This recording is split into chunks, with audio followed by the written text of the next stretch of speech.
Magandang araw po ng Huwebes, Pizza 27 ng Oktubre. Biktima po ako ng GCash scam. Yan, may dalawang lalaki po na dumating, nakamotor po sila, kahilmet. Ang isa nakasombrero lang. Pumasok po itong isa sa may pinto muna kasi nagsalita siya na magka-cash out daw siya ng 9,000.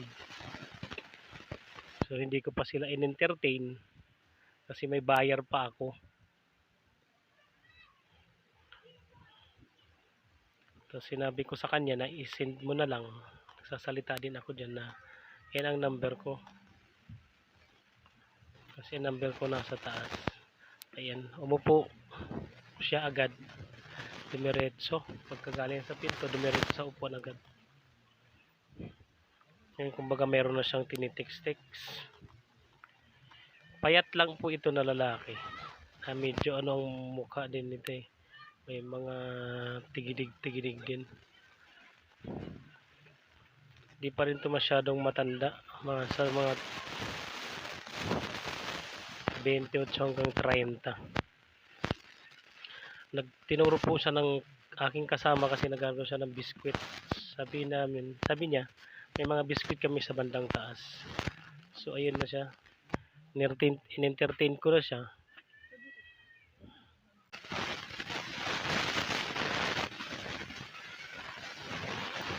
Tapos ito naman na isa ay sabi niya sa akin magka-cash out din siya ng 4-5.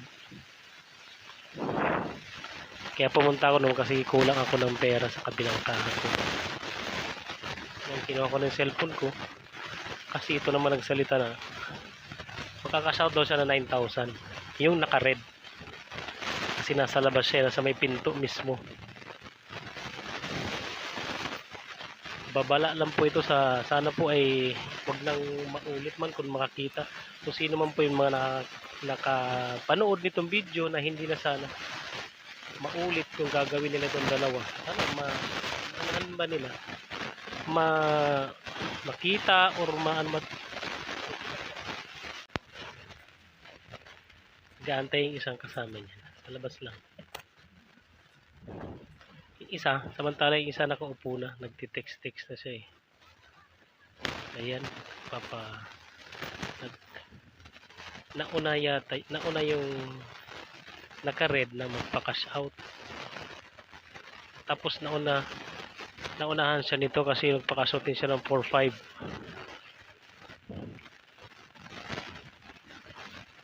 Nagpa-cash in muna yung naka-red na kasi siya ng 500 kasi tatampak daw siya.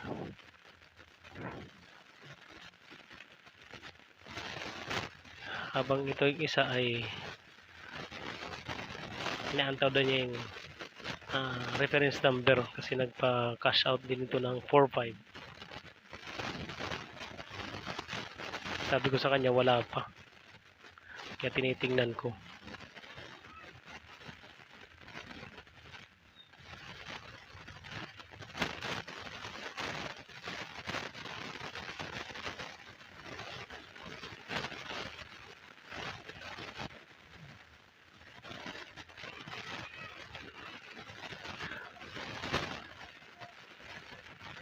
Cash in uli yung isa naka-red ng 100 ay 300 yata. Nagpa-cash in siya uli sa akin.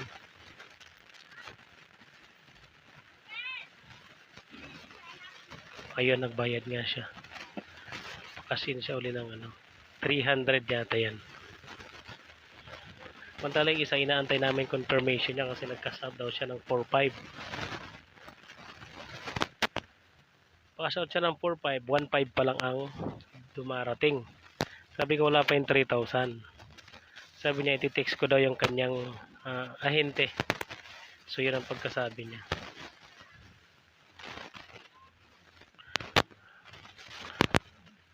Samantala yung isa ay nagpa-in-cash ng 300.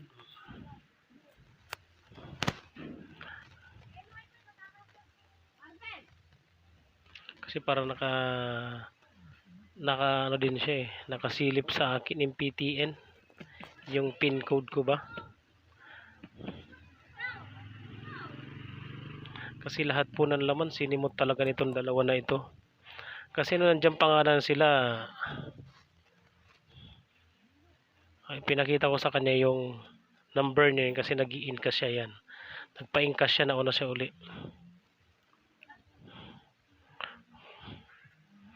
500.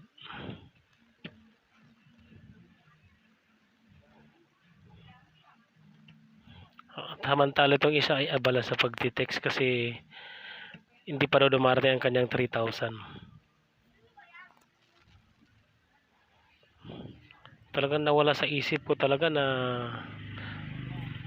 ito na yung ito na yung huling araw ng aking pera na 21,000. Grabe, pinaghirapan ko gumising sa umaga. Ayan, nag-reset na rin siya. Parang hinahack na rin niya yung aking kasi reset siya ng reset din sa kanya eh.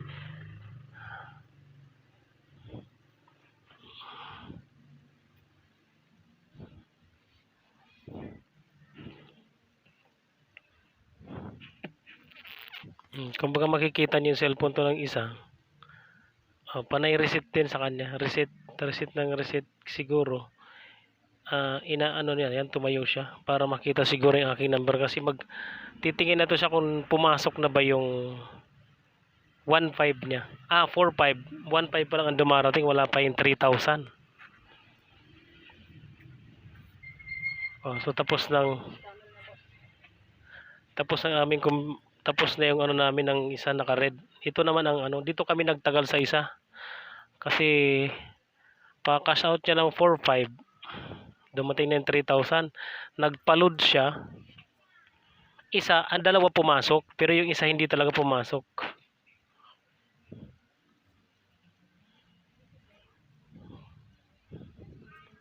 Grabe ang ginawa nito. Wala ito silang Sana lang kung makakita man kayo ng ganitong hitsura. Mga ganito na parang kulay orange yung motor nila. Hindi ko masyadong naplakahan. Kasi nung umalis ito sila, hindi masyadong nakita. Nasa loob. Yung isa naman ay abala dun sa labas. Nagtatalpak daw po siya.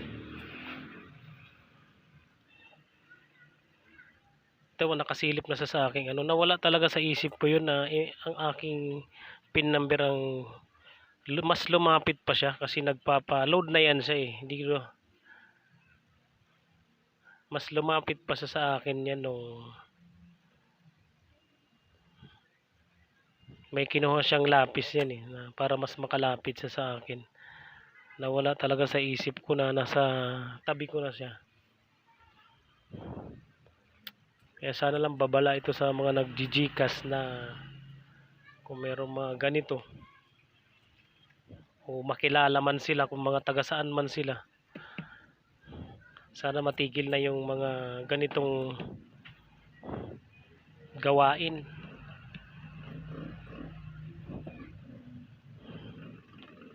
Simot po ang aking 21,000. Ayan, nasa likod ko na siya kasi gusto niya talaga magpa-load. Nawala sa isip ko yun na gagamit pa rin ako ng code doon sa GCash.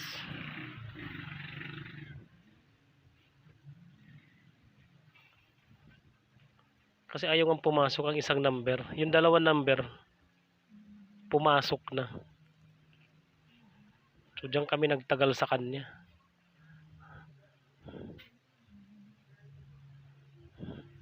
Nawala talaga sa isip ko kasi katabi ko na siya eh.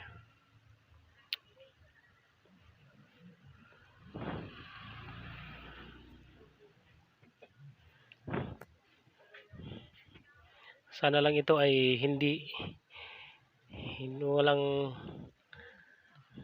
wala na silang mabiktima pa. Kung mayroon man nakakilala o makakilala sa kanila, sana wag na sang makabiktima. Kasi kawawa naman yung susunod nilang mga biktima. Grabe ang ginawa nitong dalawa. Pambayad ko ng kuryente, tubig, pambili ng gatas. Halos mangyak-ngyak talaga ako nung nakita ko nung alas 7:30 na Wala nang laman ng aking GCash. 1 peso and 34 centavos na lang. Hindi ko na talaga siya namalayan na magkatabi na kami. Kasi nagpapaload na yan siya eh.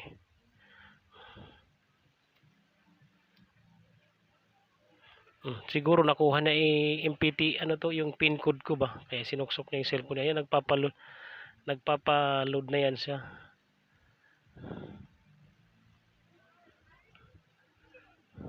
Payat lang ito na lalaki, maitim. Makikita ko nga ito, makikilala ko pa ito eh. Samantala yung isang kasama niya nasa labas kasi nakapag-cash out na yun. Nag-cash out muna siya ng 9,000 tapos nag-cash in.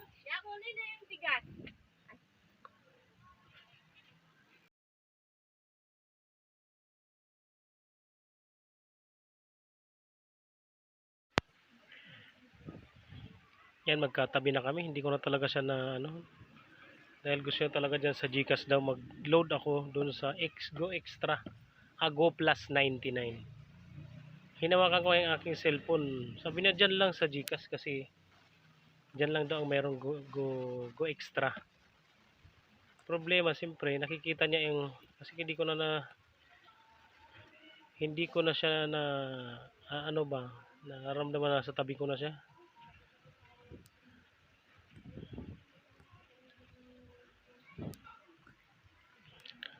Sana lang kung meron man makapanood nitong video na ito. Sana mag-ingat din na wala nang mabiktima nila.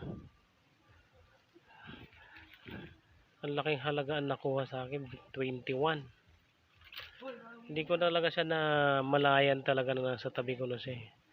Kasi nagpaload siya para daw sa anak niya, 3. Sa anak niya, sa asawa niya, tsaka sa kanya.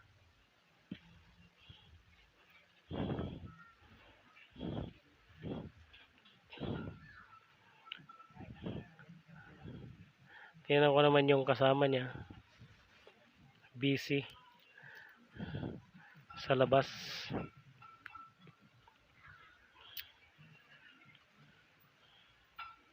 Talagang siguro nakatunog na may CCTV itong isa kasi nagtakip ito ng ano eh, na mukha niya. Pero sana lang kung mayroon man kayong mapanood naman itong video na may kamukha. Sana hindi na pamarisan ito, hindi na maulit yung pangyayari na ganito na. Nawala talaga sa isip ko na yun na mandarambong pala ang pumasok sa aming bahay.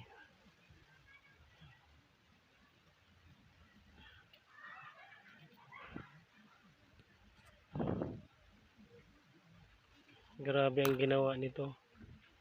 Medyo payat lang ito na lalaki pero grabe ang lawak ng ano nito. Sana lang basta Diyos ko na lang yung mga nangyari sa atin.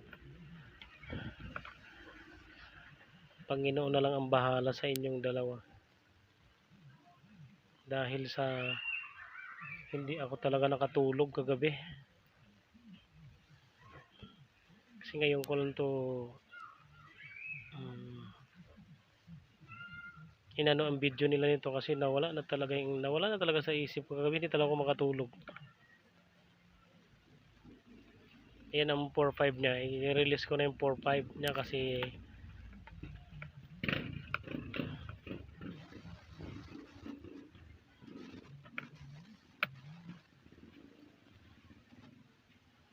tapos yung mga bandang ano na yan na anya gusto niya talaga magpaload pa talaga sa yan eh ng ano, regular 50 na lang daw.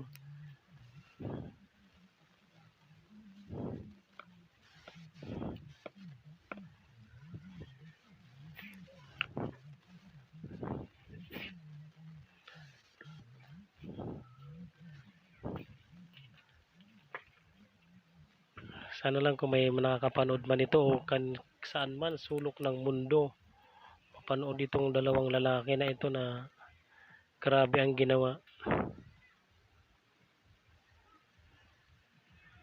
Yan, sumisilip pa po siya kasi nawala na nga sa isip ko talaga na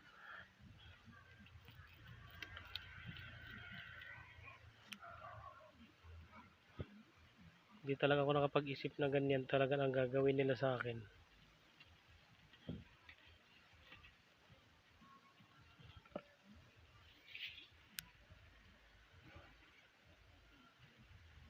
Yan ang hitsura niya. Tingin pa ayan yung time siguro tinitext na siguro MPTin ko doon sa kanyang sinasabi lang asset o nasa labas man kung saan man yun. Kasi nung time na yan nagluloko na panay reset na yung aking GCash. Reset na ng reset. Kaya nga rin ako kumbaga na una ako.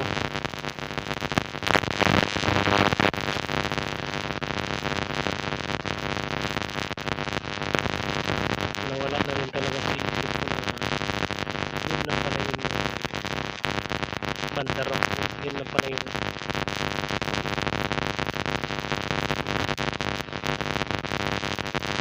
namili pa sa akin ng biskwit.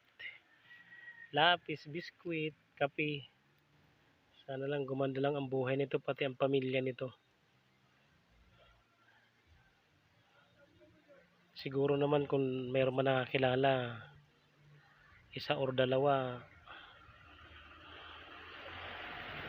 sana lang mahiya naman sa ginagawa ba nila.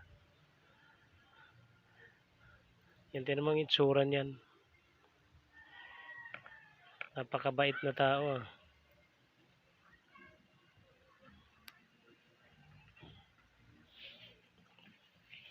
Binili kang isang cheesecake kasi idol niya ng cheesecake. Talagang nagmamasid pa silang dalawa niyan. Tapos na po yung mga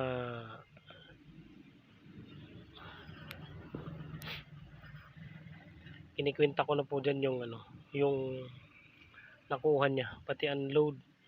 Kasi dalawang load lang ang pumasok, ang isa hindi.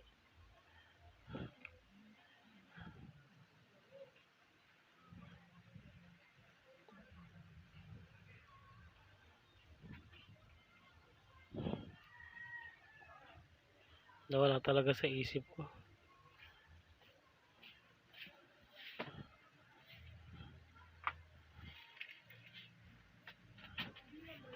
Sana lang kung meron man nakakilala ng itong taong dalawa, maputol na yung gawain nila na hindi lumaban ng parehas, magtrabaho ng patas.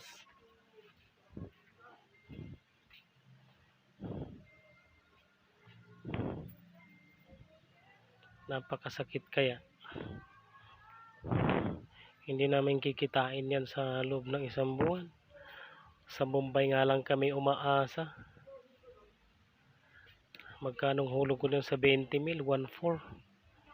1.4 bawat isang linggo.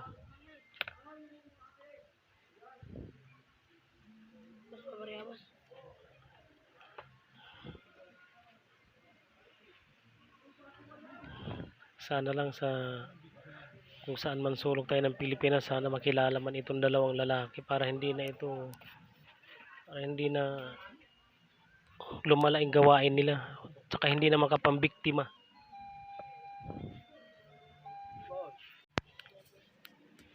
So ayan, nagpakwenta na sa akin kasi kukunin niya yung pera daw niya. Yung sa cash out niya na 4.5.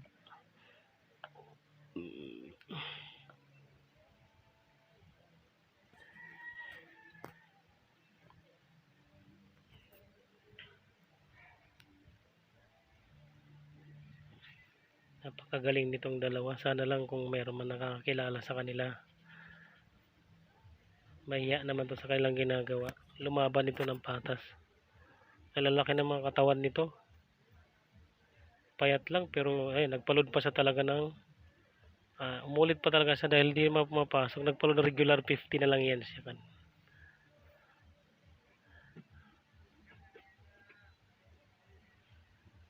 Hindi ko naman talaga naisip na nasilip pa na ang aking pin code na.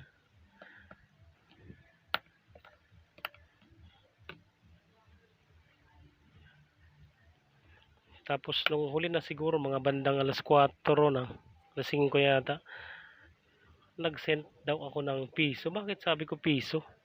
Yun na pala yung ano nila. Nagtra-try nila kung nakuha na talaga nila ang aking GCash account. Tapos mga alas 5 yun, dalawang tagpipiso. Nagbabawas din naman, tagpiso lang. Sabi ko, bakit ako? Hindi naman ako nagsisend na tagpipiso. Nung ano na, mga bandang alas 7:20, yun. Nag-send na daw ako ng 21,935. Yun po ang kabuuan na nakuha nila. Nagtira sila ng 1 peso and 34 centavos. Napakalaking halaga po ang nakuha nitong dalawa na ito. Sana lang po ay gumanda lang din po ang buhay ng mga pamilya nito. Kasi hindi ito lumaban ng parehas. Sana lang gumanda rin ang mga pamilya nila. Gumanda lang ang buhay nila.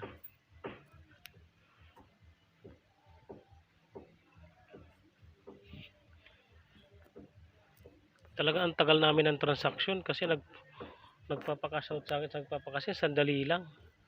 Alis agad. Pero ito hindi ko talaga naramdaman.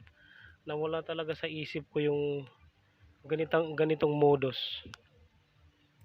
Dalawa sila magpapakash in, magpapakash out. Tapos ang isa na magpapakash in, magpapakash out.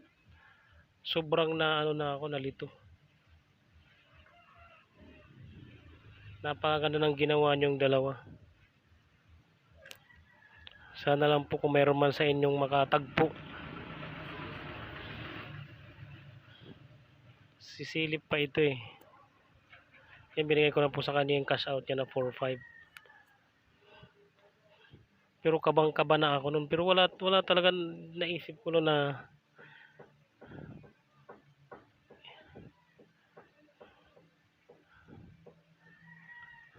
ayan, na inano ko na naman. Nagpakash in na ay may suki na na isang babae pala. Ayan, tapos na sila. So lumabas na yung silang dalawa. Ayan po yung mga itsura nila. Grabe. Sana lang po kung meron pang makasaya na makakilala. Sa kanilang itsura lang kahit hindi man umakapit bahay. Sana lang matigil na yung mga ganitong gawain nila kasi marami pa sila itong mabibiktima.